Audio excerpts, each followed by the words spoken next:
and the title is Tracking COVID-19 in Real Time, How Tech and Innovation Can Fight Disease Outbreak with Kinsa CEO Inder Singh. I just wanted to welcome everybody.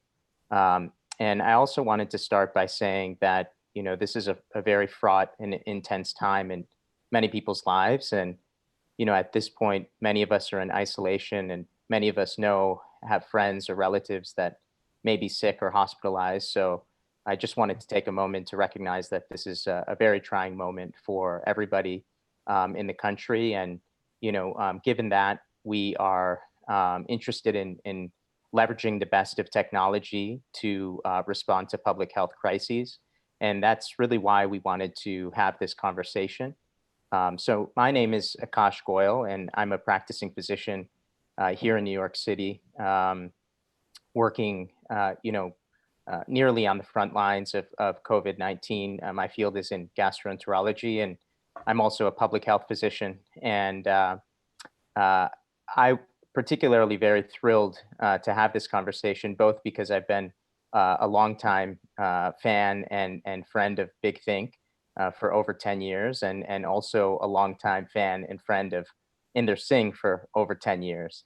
And so our guest today, Inder, is a dear friend of mine and mentor that I've known for many years from our time together at the Clinton Health Access Initiative. Inder ran the drug access team for the Clinton Health Initiative, where he was largely responsible for significant price reductions in antiretroviral drugs that had a dramatic impact on how we supply drugs for low and middle income countries around the HIV epidemic. And since then, Inder has also been a kind of health tech entrepreneur, and he's developed the kind of first digital smart thermometer and a application and company called Kinsa. So, without further ado, I'd like, Inder to kind of introduce himself and also tell us about Kinsa and what you're working on and how you got there. Thanks, Akash. Akash is being very kind with his words of me being a mentor to him in any way, but it's really wonderful to see him again and do this together with him. I'm the founder and CEO of Kinsa. I started Kinsa about 8 years ago with a mission, and that is to curb the spread of infectious illness through real-time detection and real-time response. One of the key problems we started the company based on was, how do you communicate with someone who's just fallen ill?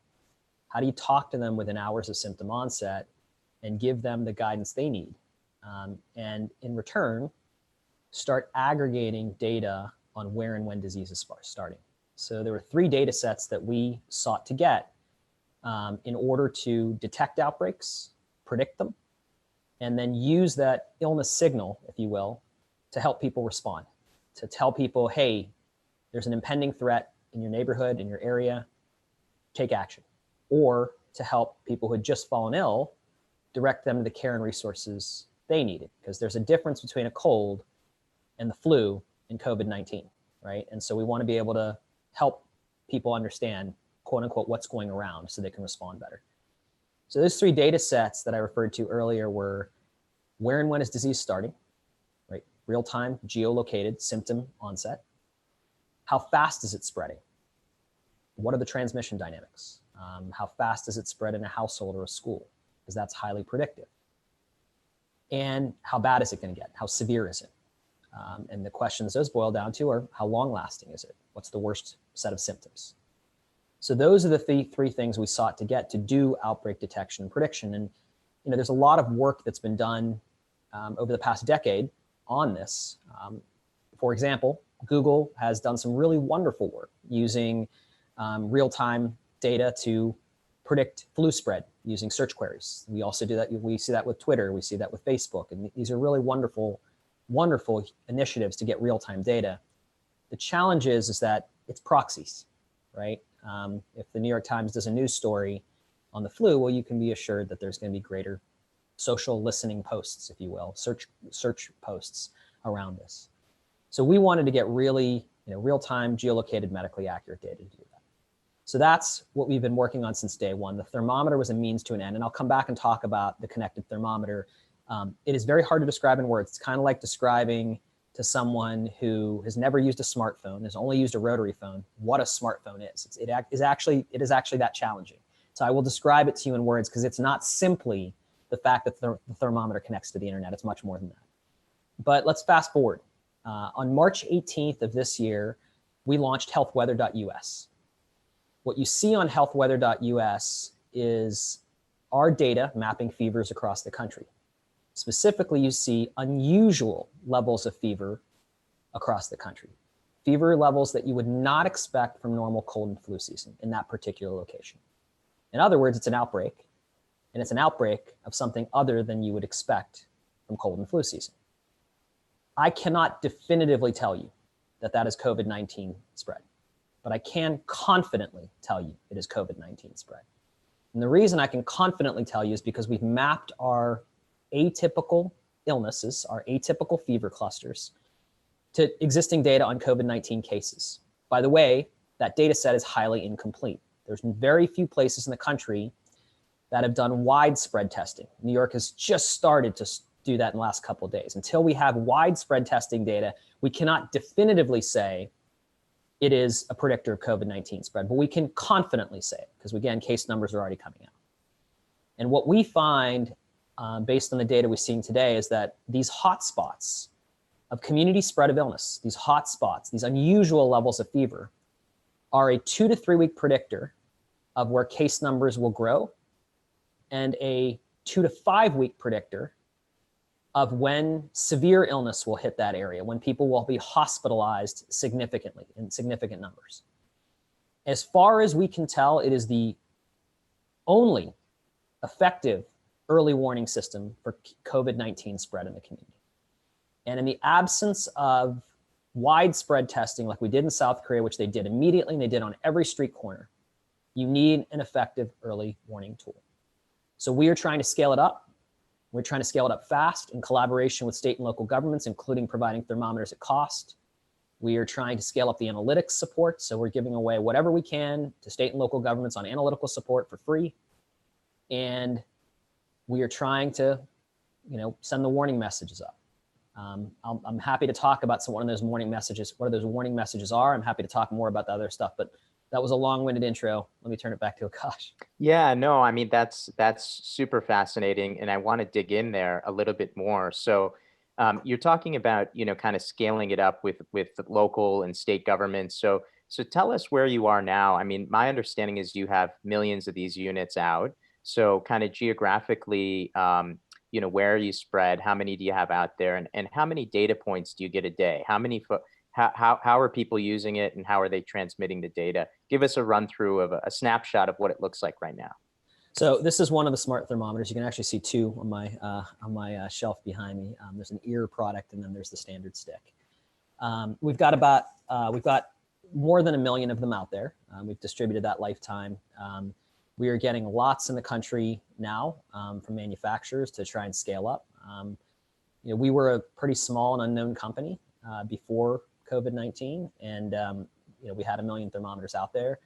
We think, just to answer your questions, we've gotten more than 2.9 million temperature readings since March 1.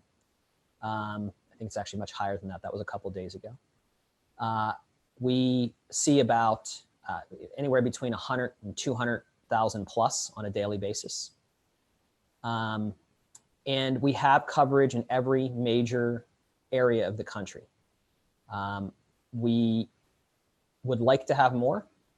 What you see on healthweather.us is displayed on a county by county basis. It's the easiest way to explain it.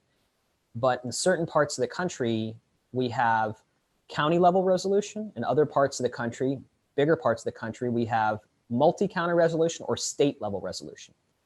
So for example, in Florida, where we started seeing hotspots the first time we did this analysis, as we did in the Northeast in California and Washington, we saw significant hotspots in Florida and the Northeast that had not been discussed before. There were not COVID testing on March 13th and 14th when we saw that in those areas of any significance.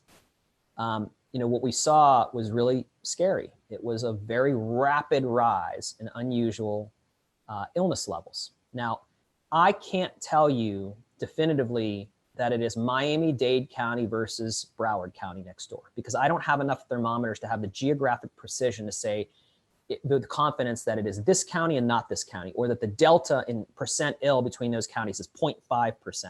When the delta is really high, we can tell that. But when the delta is subtle, you can't tell that yet. What we can tell you is Florida is absolutely a hotspot. And we can tell you South Florida is absolutely a hotspot. Because again, if I had more thermometers in Florida, I could probably tell you it's Miami-Dade versus Broward, or even the section of Miami-Dade. But the geographic precision depends on the number of thermometers. So we need more out there. Our analysis suggests that if we're going to get the ability to hotspot between counties at a 0.25 to 0.5% ill level, and for 50% of the US, we want to be able to hotspot within populous counties, well, we need 4.4 million more thermometers out there. If you wanted to do it down to a zip code level everywhere in the country, it's a lot more than that, right? But it depends on how many thermometers you have in a particular geography and the neighboring geographies to be able to do comparative analytics. So a million thermometers out there, getting almost 3 million temperature readings per month. And that's basically the short of it right now. Okay. Well, so I want to ask you more questions about that, but just on the getting to scale part, getting to that 4.4 million, how are you envisioning that? Are you viewing that through kind of public-private partnerships? Do you have relationships with state governments that are willing to, is there going to be FEMA funding, that will help support scaling up thermometers? So tell us a little bit about that. So I'm excited to tell you that we are already shipping thermometers to one state. We think the governor is going to announce something about it today or Monday. I'm also thrilled to tell you we're just about to close an agreement with a philanthropist to fund one of the very large states in the country to get to that resolution level I was talking about. So that's because it's one of the larger states in the country. It's a big slug of smart thermometers that we're distributing. I'm grateful that people are coming out and seeing why this is so important. That's incredible. And when you identify a hotspot early, are legislators and elected officials, are they listening to you? Are they open to what you're saying, or do they, are they not buying into this yet? But let me first start by saying I can't imagine how hard it is for an elected official right now. They're making decisions that pit people's livelihoods versus their lives. And they're doing it on the advice of experts, but they're doing it without data that substantiates whether their policy action is actually having an impact. And I want to start with one really important message that, I'm a public health guy, so is Akash. So I want to start with one really, really important message. Your sacrifices are saving lives. I have a bunch of friends who are at home by themselves saying, texting me saying, Inder, this is all overblown. I'm sitting here by myself. I know no one who's sick. I don't understand why we're doing this. And the data that we have clearly shows that these aggressive social distancing activities, shelter in place, stay at home, are having a massive impact. We are breaking the chain of infection. That means the number of newly infected people is going down. The data shows it everywhere. It shows it in New York City. It shows it in Miami. It shows it in Santa Clara. It shows it in King County. It shows it in the Boston area. We're talking about within days of implementing these aggressive social distancing activities, within days, 3 to 7 days, you see the fever level off and start dropping. Now, to be clear, that's everything. That is cold, flu, COVID, it's everything, because we're talking about a non-specific tool, right? It can detect an outbreak, but it can't definitively say it's this versus this, unless you do some fancy calculations like we're talking about on atypical. But everything is going down. Again, it means we're breaking the chain of infection. You want it to go to zero. You want it to go to zero. And so first and most important messages is stick to it. Right now, we have to have the hammer down if we're going to make sure that people survive, and we're going to make sure that the healthcare system continues to stand up. We need a reprieve so that we can plan for the next wave. And it's really, really important. So again, just wanted to start with that message. It's really important. If you want to look at the data, just go down to the bottom of healthweather.us, click on any one of the links about social distancing, and you will see it all mapped out, where fever levels are curving literally days after restaurants and bars are closing and then shelter in place is put in place. It is clear. Sorry, I just wanted to make sure that message got out there. Yeah, so I found those graphs incredibly powerful. I think they were cited by a number of news media outlets. I believe the New York Times covered it, and they're dramatic. I mean, comparing kind of Santa Clara, California, certain kind of areas that initiated shelter-in-place laws early compared to ones that lagged behind, and then you see kind of the fever curves, sort of modeling that as well. Um, Now, what about these I mean, there's a handful of states that have not issued stay-at-home orders. So, are is there any way that you're sort of trying to share your data, and why is that uptake not happening? And where do you see kind of the disconnect between very, very clear signals from what you're showing, and how this is kind of rolling out across the states? Yeah, I mean, again, I don't want to make any value-based judgments on anyone. They're closer to the ground than we are, and so they need to use the data that's available to make their decisions. And so, we are definitely seeing hotspots across the country, and we definitely know social distancing works. Those are two things that we absolutely know. Again, whether it's appropriate or not appropriate for a rural county or a state that's not seeing significant hotspots to do it, that's got to be their call. They're the ones that have that are closest to it and need to make those judgments. Because again, there is a challenging trade-off here of livelihood versus lives, and they need to figure out what the right policy is. Yeah. So, and I'm glad you pointed out, I'm very, very happy to say that a lot of people are carrying that data in terms of social distancing is working, because people need to know that message, and it's very clear from the data. Yeah. So, one question I wanted to ask you is how were folks kind of parsing out the data prior to real time sort of temperature readings? And I understand kind of the baseline scenario is kind of the CDC flu view, and maybe you could talk. So maybe a two-part question is, can you compare this to what the baseline is, and also I understand that there's basically data for policymakers, but how does just an individual use this data? If our viewers and folks are just at home, how can they use it, and how can they interpret it into something that's useful for them? Yeah, I mean, again, I think the number one message is shelter in place, stay at home. It's working, right? And look at the data. Analyze it for yourself. Because if you're asking that, I'm getting into fights with family members and friends, being like, "No, why are you going to work? You should not be going to work." I got into a fight with my father about it, who's 80, and he was still going into work up until a period ago, and it was a big fight because people are saying, "Well, I need to live, right? I need to do my job." So I think that's the number one thing, is just look at the data, and it's very clear, right? Encourage your friends. Akash, you actually asked a question earlier that I don't think I answered, which was around how are state and local governments accessing the data. So first, you can see all of it on healthweather.us.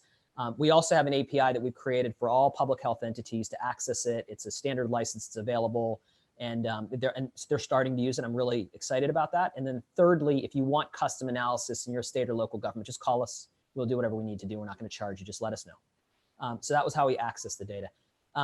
In terms of, sorry, gosh, I lost your question. I hammered you there with a few in a row. So I wanted to ask you about the baseline. So Yes. so how is this different from CDC flu view, both in terms of kind of timing, and how is this a step up from the baseline?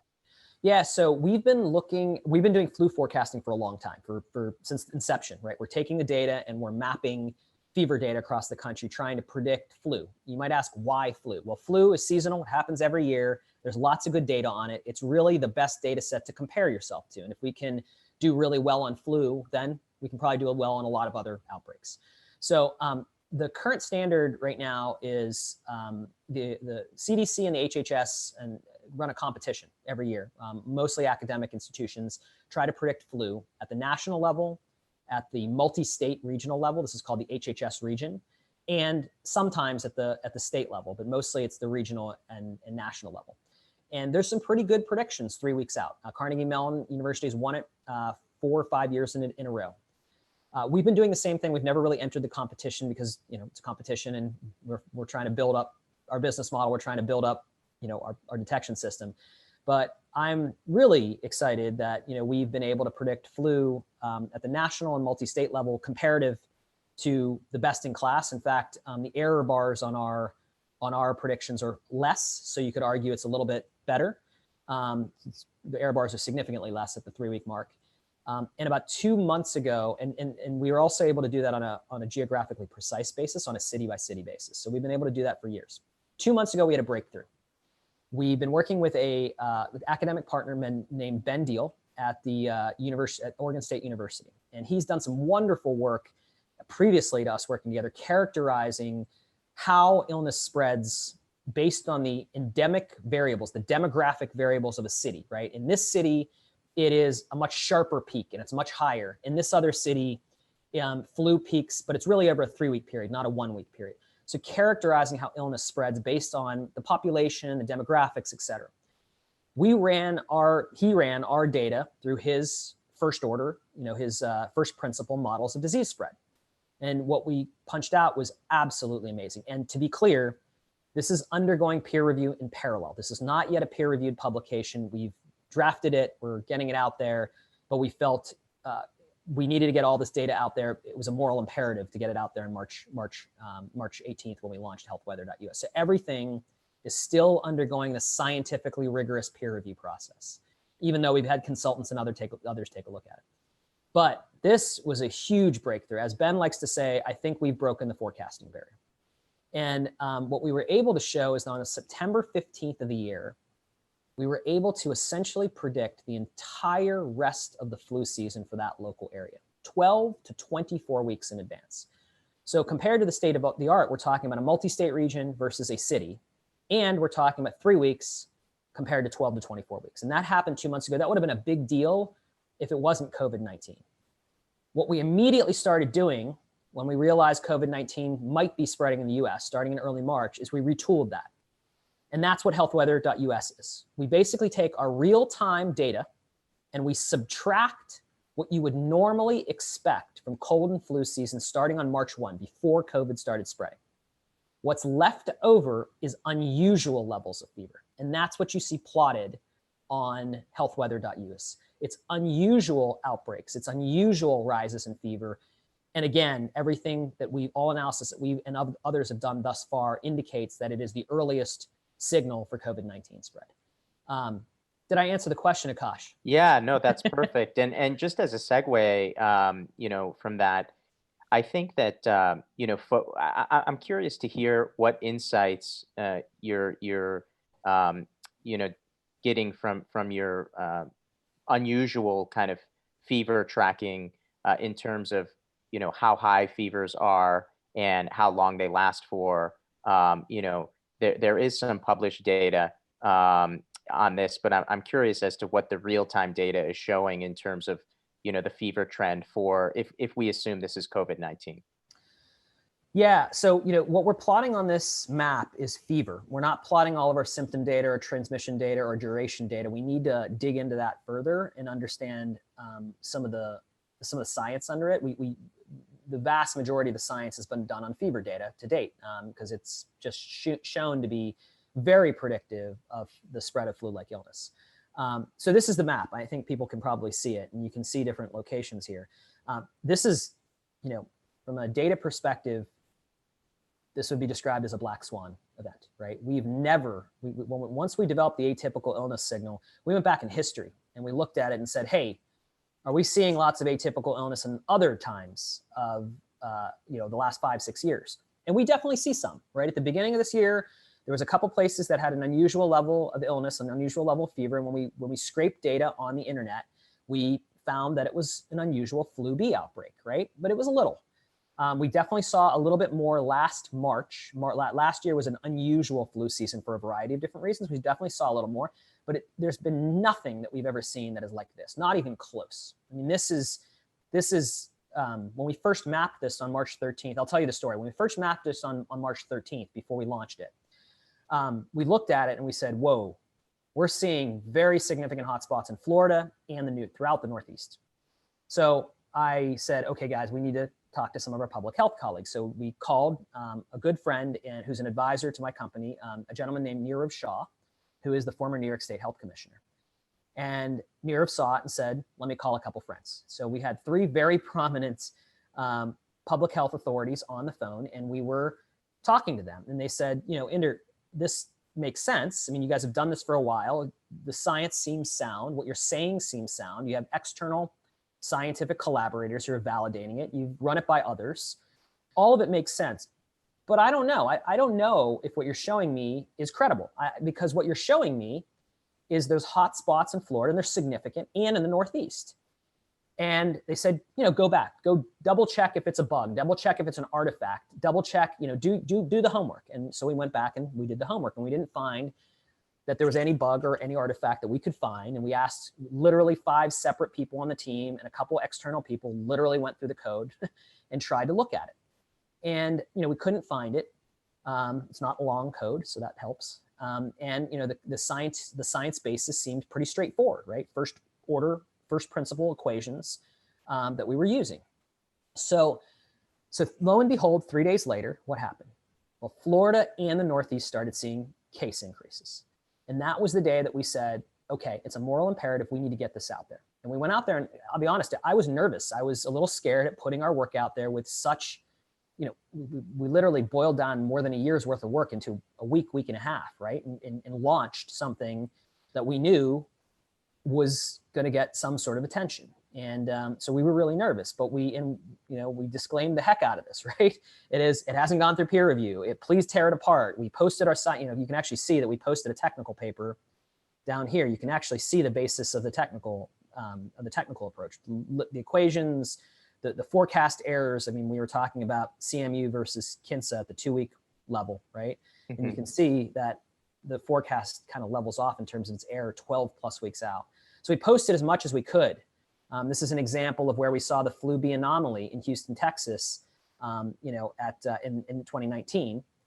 And there was no flu B anomaly in other places, right? So again, we've tried to post as much work as we possibly can on here. And we've also published it, for those of you that are scientists, we've also published it to bioRxiv. So that should be available. The actual manuscript that we're submitting to peer review journals will be available there in a couple of days, we hope. It just takes a little while to screen them. But in any case, that's the story of why we launched. And all the data, since March 18th, we've done as much analysis as we can. We've given data to others through this API. Obviously, you can look at the data. I mean, it's pretty easy. Let's take a quick look at the data here. Miami-Dade. Let's click on it. It zooms in, and then you can go down. I mean, look at that, right? On March 8th, as early as March 8th, we were seeing atypical levels of illness. And then they skyrocketed. That is clearly an outbreak. If you actually map Florida, you'll find that the governor shut restaurants and bars around March 17th, March 18th, and it started to come down. Now, here's the problem. Once aggressive social distancing is implemented, this expected curve, this dotted line, this blue area, 2-3 days after that, it's irrelevant. Why? Well, because you're breaking the chain of infection for cold and flu and COVID and everything. Because when you're in isolation, illness is not spreading normally. So the question now becomes, one of the challenges we have, and we're trying to update this in real time, the map, is what do you do with this expected signal? What is the expected signal? What you really want to have happen is you want that illness curve to go to 0. You can notice that it's gone pretty low, but it's starting to level off. That's a concern. That means that there's still some level of community spread of illness, and likely COVID-19. Let's go look back at New York, right? Let's go pick, let's see here. Hold on, I'm gonna move my cursor a little bit. There we go. All right, I'm just gonna pick something, zoom in, and then pick another one. Let's go to Manhattan. Right, in Manhattan, we're seeing something similar. It's leveling off. Listen, we're talking about I'm worried about a number of places in the country. I'm really worried about Florida, given the massive rise, and I'm really worried about New York. New York is a high density city. It is extremely hard to do aggressive social distancing for a long period of time because people want to get out of their apartment. It's really hard to do aggressive social distancing in high density places. And that is concerning, right? When it starts to level off, because you know that the expected value is no longer good because they've already implemented shelter in place, et cetera, and it's leveling off, meaning there continues to be community spread of something. And again, in this context, a good portion of that is likely COVID-19. That's super helpful. And, now I think I'd like to, transition a little bit to pulling from some of the audience driven questions here. And so, I think a lot of folks are wondering about what happens, how do we get to the other side of this? When is this going to end? One of the things we've noticed, on the public health side as well, is that some of the Asian countries that have started to open up, start to have hotspots again. So one of Yeah. the things that I think, might be really useful, which I'd like to, hear your thoughts on is, how could this be used to identify, when we start to open back up early hotspots, where to target, our sort of testing and tracing methods. Hopefully by that time we'll have scaled up testing, in every county nationally. To reasonable levels. So let us know what you think about that. Yeah, I mean, let's be clear, and this is not intended to scare people, but let's be clear. There's going to be a phase 2 and there's going to be a phase 3, right? There's a wonderful article out there that talks about the hammer versus the dance. Right now we have the hammer, right? We put the hammer down. It's aggressive social distancing. At some point, and it is not today, and it is not for the next few weeks, but at some point, we're gonna have to let the hammer up. And then you start the dance, which is, how do you send the test kits in? How do you send the virologists in fast enough when you start seeing community spread of illness? And we believe this system is the only effective way to do that. And that's one of the reasons we're partnering, or we're trying to partner and just starting to partner with state governments and philanthropists, is to get more smart thermometers out there so we can start hotspotting more effectively. And again, think of it as a flashlight. The flashlight goes off and you're saying, something's going on here. Something is going on here. And it's a more powerful flashlight if you can get more geographic precision. It's more powerful flashlight if you can know from emergency room feeds that it's not flu A, it's not flu B. You're ruling out things that they test for already. Well, then what's left over is more likely to be COVID-19. It's more likely to be something scary, right? And so that's where we can start doing hotspotting with a much, much more effective way. And to be clear, we don't know whether COVID-19 is going to subside like cold and flu does during the summer. It's a rapidly spreading illness. We hope it does, but phase 2 will probably still be in the summer. There'll still be some case development. I am just as, if not more, worried about phase 3, which is cold and flu season. When it comes back, and to be clear, there's a number of articles out there and a number of people, and I was just on a phone call where this was emphasized. People are worried that COVID-19 is going to hide out in small communities and small families, right? Larger families where it's passed around for a while, no one's asymptomatic, no one's symptomatic, or no one's very symptomatic. They get a little bit of light illness and they pass it on. And then when we let the hammer up, it starts spreading again. We're too far past the point of not having reservoirs of virus floating in some sort of community or some sort of large family. And so we need an early detection system for phase 2. And again, unless we're talking about testing on every street corner every day, like South Korea does, you need the complement of a widespread testing system and an early detection system. You need both. You need to know, where do I send the test kits in? Where do I send the virologists in? So that's why this is important in phase 2 and phase 3. The other thing that this is important, and this is mostly for elected officials, is to have some feedback, right? Are my policy actions curbing illness spread in the community? Are they having an effect? When do I need to take another policy action, like we just talked about in Florida and in New York, around the idea that it's flattening, right? There's still some community spread. So it's a feedback mechanism there. Those are the things that I think are really important in the context of a pandemic like we're facing now. And to be clear, it's still important in the context of flu, and particularly worsening flu seasons like we saw in 2017, 2018, when there were tents outside of emergency rooms for flu patients in the Southeast. But it is absolutely essential and critical in the context of the COVID-19 pandemic. Thank you for that. So it seems like several people are wondering kind of the same thing. What can you tell us from your data about, what is the typical kind of temperature? If we assume your data is referring to COVID, what is the average or kind of typical, what would somebody expect to see from a fever standpoint in terms of absolute temperature as well as length of fever? We don't know the answer to that, Akash. We don't know the answer to that. I mean, the problem is that some people are totally asymptomatic.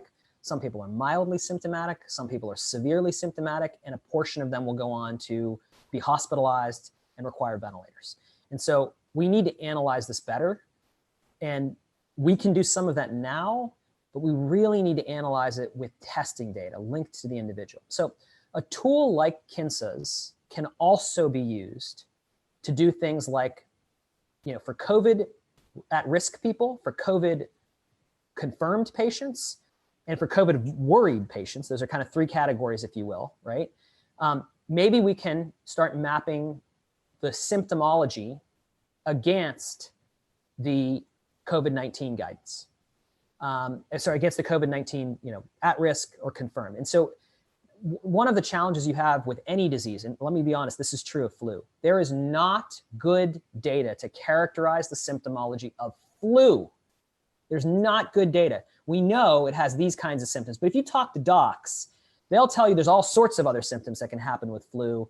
And you talk to others, they will tell you, no, that must be some other co-infection. There's not good data. And if we don't have good data on flu, like how do we have good data on COVID? It's too new. So we need to get that data. We really need to get that data because that can inform things like the CDC protocols. I'm hesitant to say it, but I'm going to say this online. Right now, we're facing a weird situation where our app has been held up by Apple because we put COVID-19 guidance in it.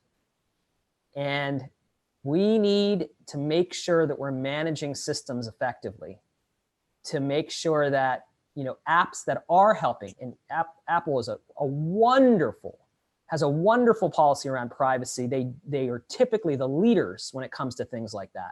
But we've got to be careful at the dance here to make sure that we're doing the right things with respect to which apps are allowed to go through, which apps are not, what are the guidance pieces. I was hesitant to say it, but I went ahead and said it anyhow. We need to be able to map these kinds of things now. We really, really need to be able to map these kind of things now. And it's not just Kinsa. There are many other apps out there that are telemedicine apps who, if someone is confirmed positive, might have some data to inform protocol, right?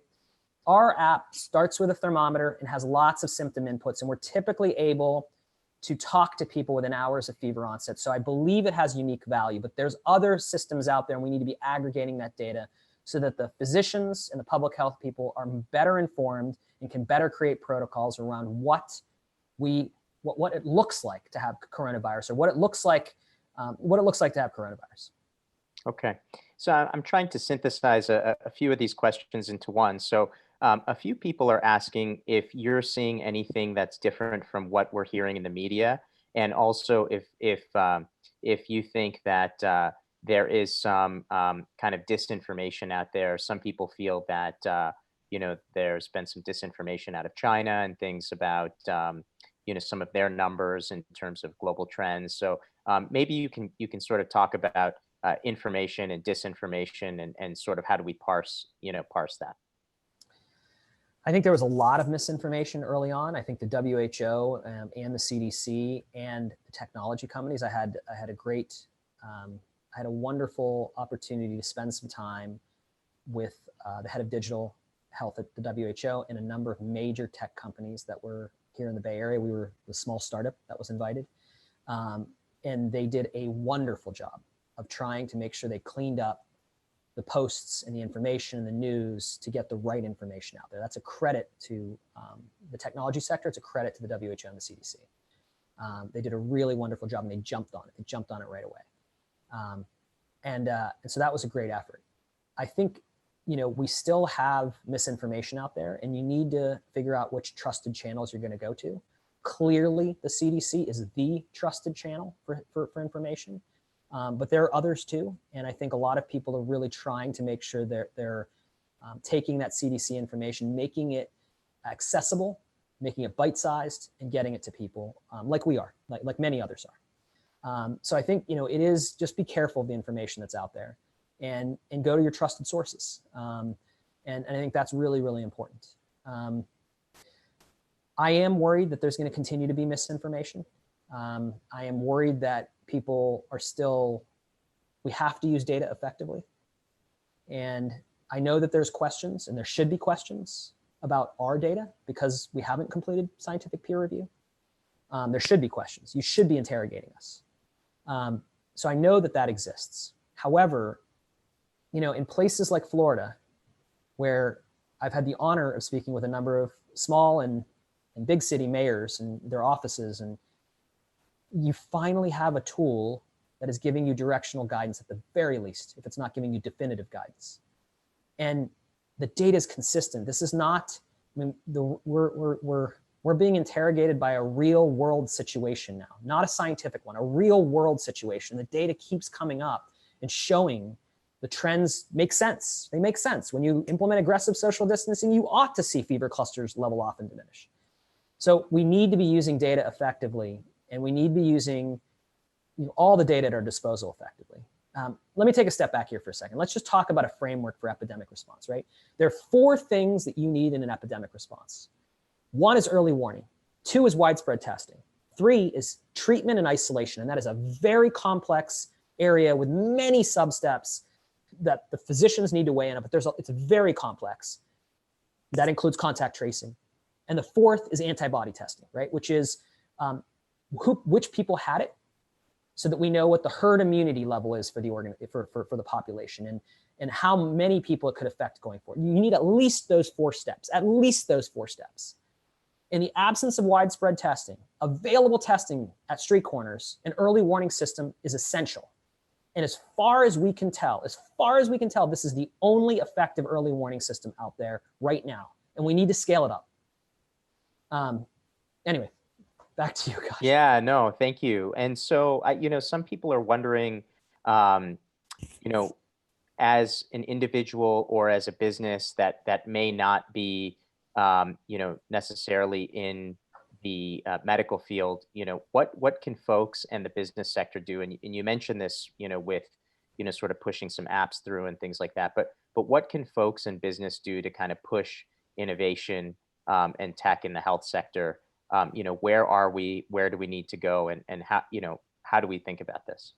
Yeah, I think there's a whole cascade of answers there. The first thing is stay at home, shelter in place, support your employees to make sure they can do that. Support your employees to make sure they have a livelihood and have something to do while they're sitting at home by themselves. That's the number 1 thing. Number 2, we need to support innovations that enable the following. In any epidemic or pandemic situation, you do not want people, any outbreak, you do not want people having to go to the clinic, having to go to the pharmacy, and having to go to the emergency room. You don't want it.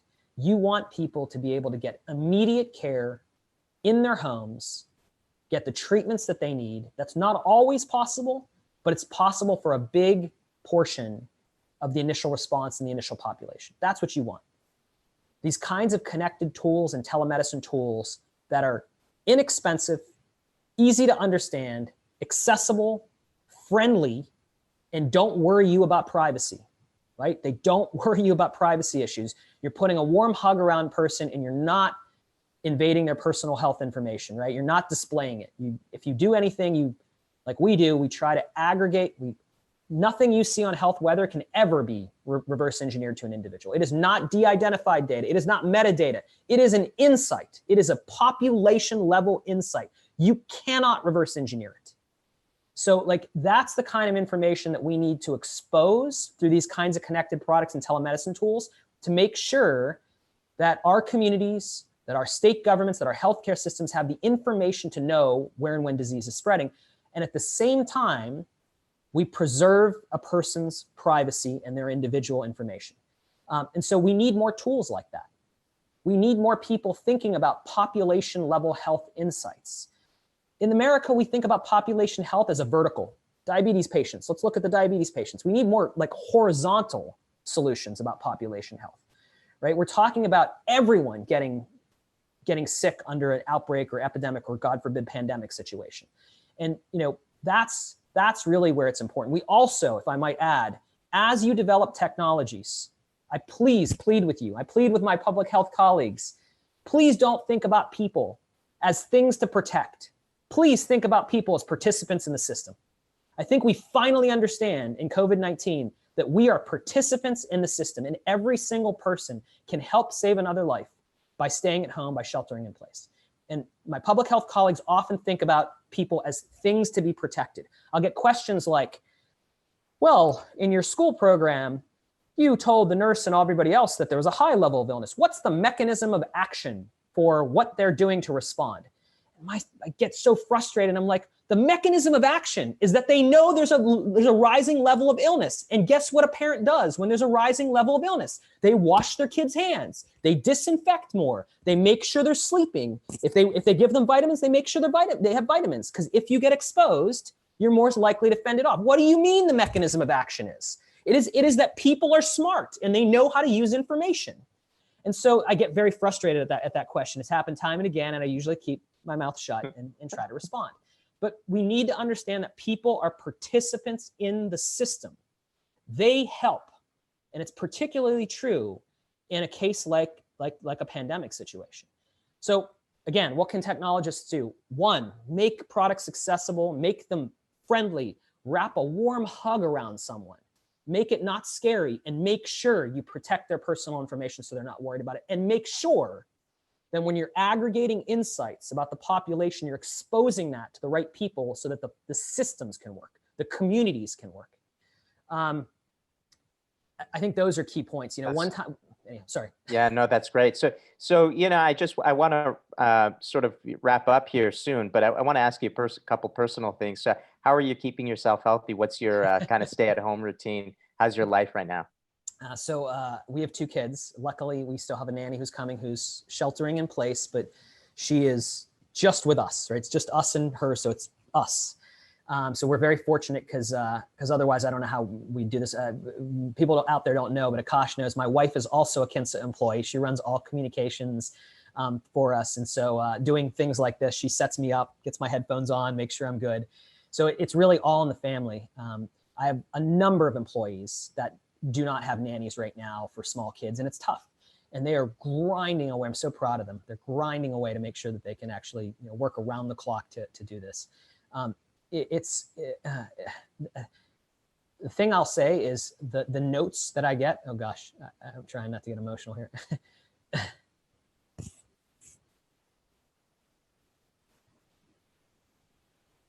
It's really nice to get thank you notes. That's wonderful. That's wonderful. And how are you staying healthy personally? I think the rush is what's keeping me going. It's literally I have calls every 10 to 15 minutes, and my wife's like, I'm not going to talk to you between the hours of 8 and 6 because you were so intense that I can't, like, if I need to work with you, I'll work with you, but then I'm stepping out. It's just the rush. Like, we can help. This is the reason I started the company 8 years ago, and we want to help. Good. You getting some exercise and taking care of though? Trying to run. Luckily, my kids keep me running around, which is really, really nice. That's great. Well, Inder, it's such a pleasure. I've followed your work for many years, and you're such an inspiration. I think, what you're doing with Kinsa is really inspiring. And I think that it really, should inform us, of what we need to do, which is, as you say, stay at home, and should inform our legislators and policymakers on how best to keep us safe. So, I appreciate what you do. And on behalf of Big Think, we're so thankful that you were able to take time and educate us and our audience. So, I just wanted to thank you on behalf of Big Think. And I think that should conclude our wrap up. Thanks, Akash. Thanks so much. Okay.